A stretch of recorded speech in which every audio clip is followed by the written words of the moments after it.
empathy. I have Parkinson's disease. This is a story about my life that I wanted to tell everybody. Now, I try to take the lines. Okay, so I'll turn around and then get my feet in. Got my feet in. Okay, so that's my daily walk at the moment. Most of it's crawling. Not good. Starting with a wonderful childhood in a small town in New Zealand. I grew up with two loving parents and two loving brothers. From the age of 3, I was completely oblivious that my dad, Sam, had Parkinson's disease. But I just thought that he was normal, and really, I guess I didn't realise how bad it got until he was hospitalised the last time with a respiratory condition, pneumonia, and his rigidity was so bad that he just couldn't breathe in the end, and Mum had to pull the plug and say goodbye. I was 12. I had 3 years in London where I met my husband Tom. We went to Botswana in Southern Africa for 6 years. It was there that I lost my sense of smell, and so did my older brother at the same time, which was kind of strange.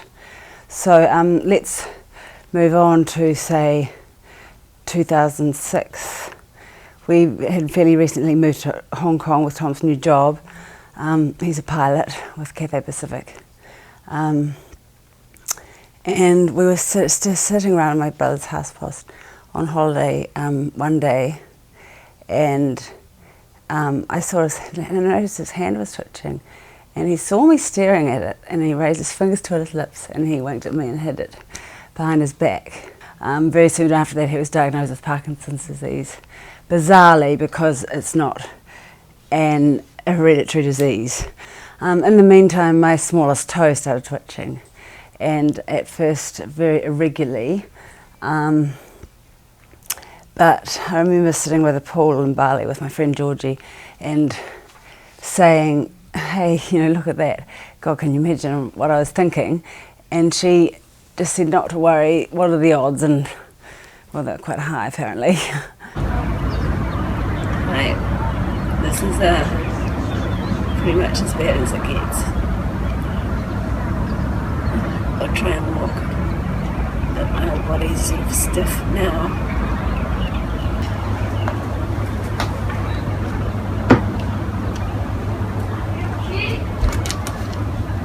This is good. I'm moving for the first time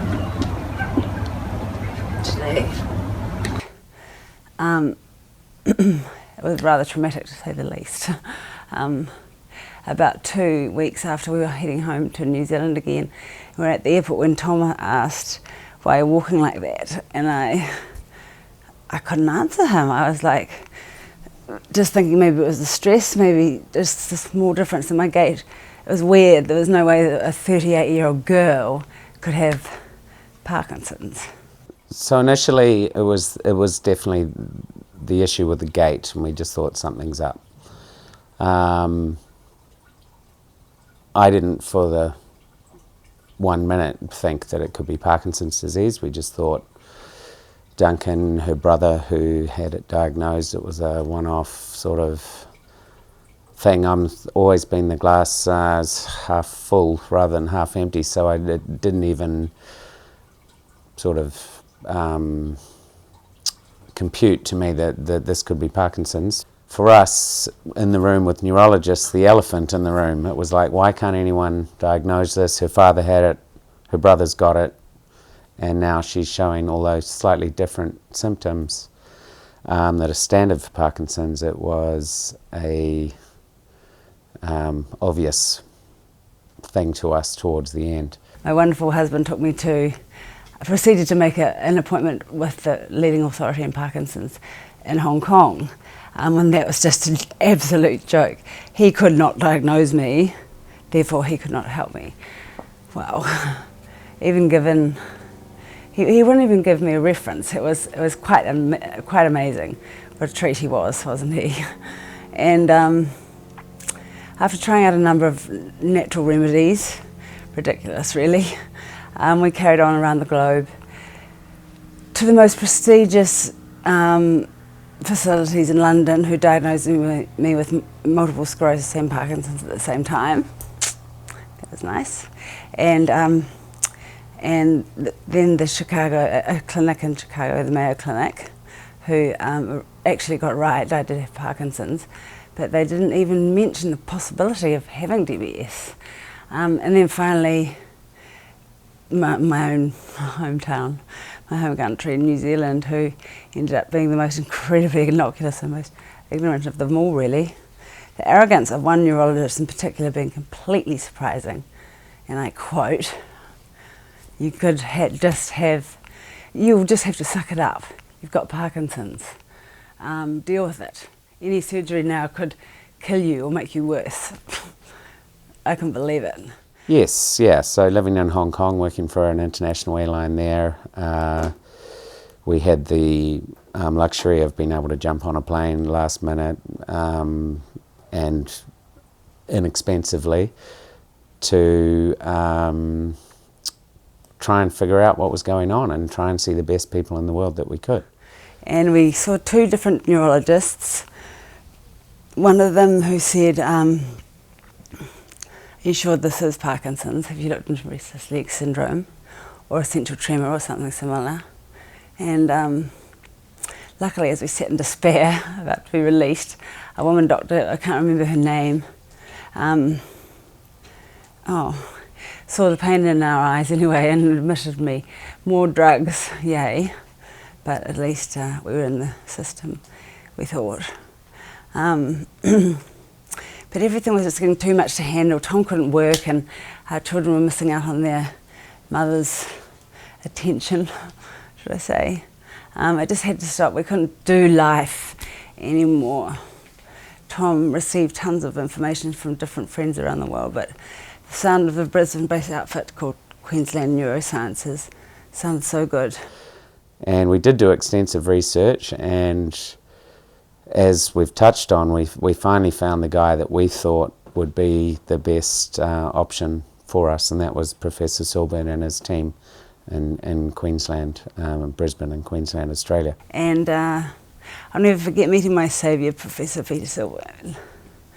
Walking into his office, I reached for his hand and I said, "Hi, I'm Fee Barnes. I'm Fiona Barnes, but you can call me Fee.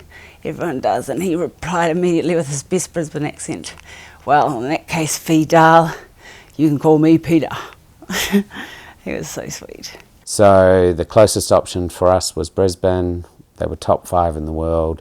He'd done over 1,000 of these operations, and as we mentioned earlier, from meeting this guy, from the moment we met him, we knew we were in good hands and we trusted him to be able to help us. We were in his office for a half an hour or so, and Tom showed him a couple of videos we'd taken, and I was all in all pretty good throughout the consult.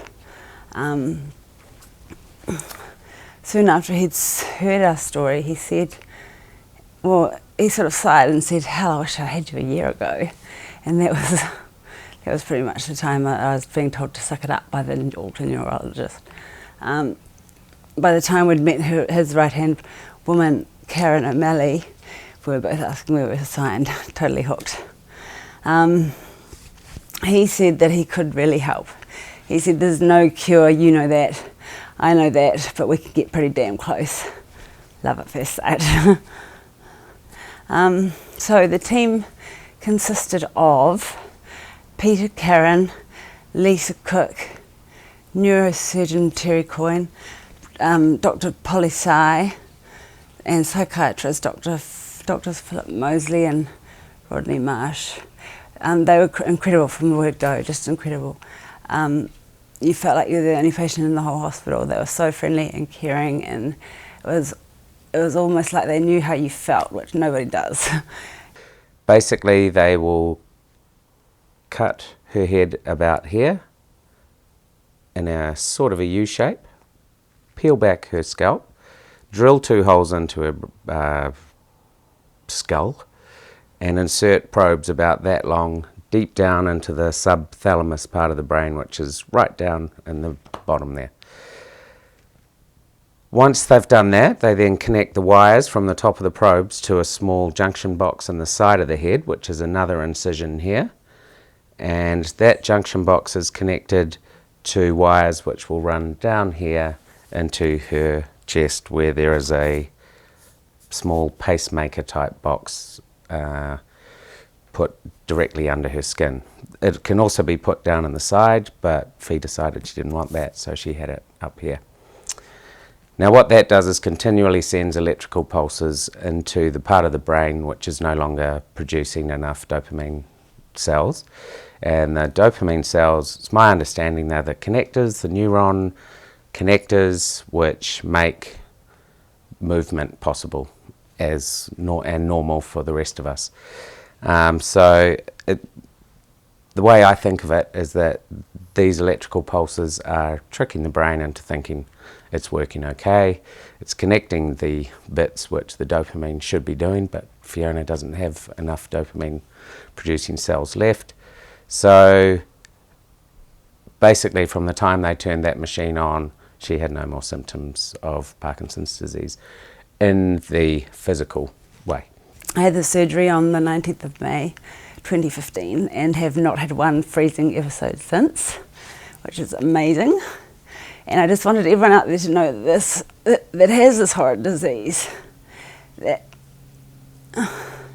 there is hope of living a normal life. And get yourself off the drugs. Gosh, I'm taking 20% of what I was taking 2 years ago, and although you may not feel that initially, trust me, it does work. I guess one of the main points we're trying to get across is that even though neurologists around the world are trying their hardest to help people like Fee with Parkinson's, it seems that there's not enough awareness of this D.B.S, Deep Brain Stimulation surgery, and that's one of the reasons why we wanted to do this film or clip, and just get the awareness out there so that people know there are options and there are ways to improve your life, and improve it now rather than later, which was one of our biggest issues with the neurologists we saw. They were always like, no, she's nowhere near far gone yet, and but it's like, why wait until the last minute to improve your life and your lifestyle? And it was different for us because we're both fairly young, we've got young children, we wanted them to have a mother who can do what most mothers do and get on with our life. I know I shouldn't be angry with the system. I've come out so very lucky at the end of it. Which is the other side of it, is the family's involvement can be so trying and testing, especially for the sibling, the partner. We know of cases where it hasn't worked out so well. People haven't coped with the pressure. Fortunately, I had a job which would allow me to have lots of time off and help deal with it. But the support we had from the family, and especially Fee's mum, was phenomenal, considering she went through this with her husband, her oldest son, and now her youngest daughter as well. You can imagine the toll that had on her, but she was just so strong. As any of you with Parkinson's know, it's impossible to get through this awful disease without the support of family and friends. And fortunately, I've been blessed with both. Thank you so much. You know who you are. Thank you. So it is a miracle, and I can't recommend it more highly. So talk to your neurologist about it as soon as you can. Peter, Karen.